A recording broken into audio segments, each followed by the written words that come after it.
good morning and welcome to another episode of Research Connects. I'm your host, Cliff Lamb, and we're live at the 2026 Animal Agritech Innovation Summit in Fort Worth. With me this morning is Dr. Kai Pohler, who is a faculty member in the Department of Animal Science and runs our Reproductive Animal Biotechnology Center on the Rellis campus. So Kai, thanks a lot for joining us this morning. Yeah, thanks for having me. Yeah, excited to talk to you a little bit about sort of reproductive technologies and how you see reproductive technologies helping us shape the future of animal protein production.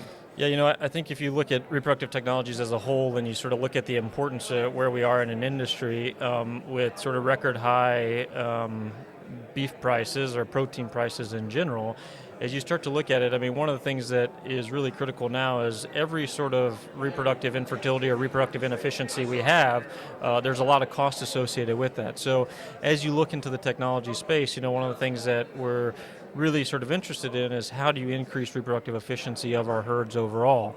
And, that's a mix of different things that can be done that's driven by sort of repro biotechnology in general.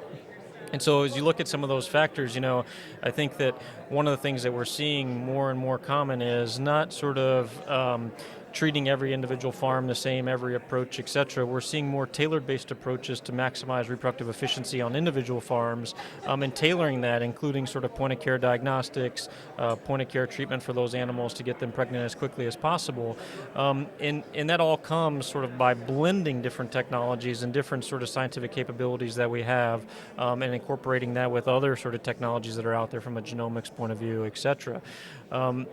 And the other thing is, if you look at sort of where the space is headed from a point of view of using sort of precision genetics and making adaptations to animals for naturally occurring genetics that are out there in other populations and putting them into populations where they thrive with things that make animals more heat tolerant or make animals that, may or may not have horns or, doing things with sort of the placenta point of view that can increase the efficiency of those animals. I mean, if you look at what a live sort of day-old calf today is worth, I mean, we're talking about $1,000 to $1,200. When you start thinking about a technology investment into that market to increase reproductive efficiency, even by a couple percentage points, for every new pregnancy or every pregnancy that you're able to maintain, you've got another $1,000 in sort of the bank or in the farm account.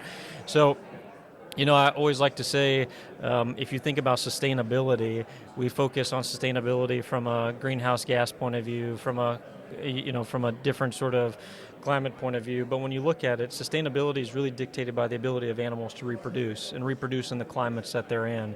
And so I think it's an exciting time, and what we have going on at the Repro and Biotechnology Center and the investments in animal agriculture and repro are really exciting for what's on the horizon. Yeah.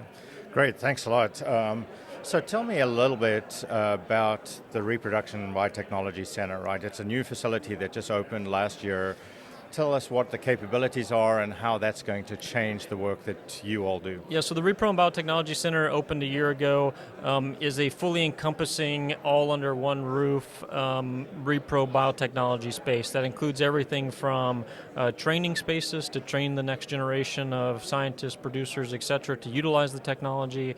It incorporates sort of scientific discovery, everything from in vitro fertilization to precision genetics, to handling, managing embryos, germplasm, semen, all of those factors.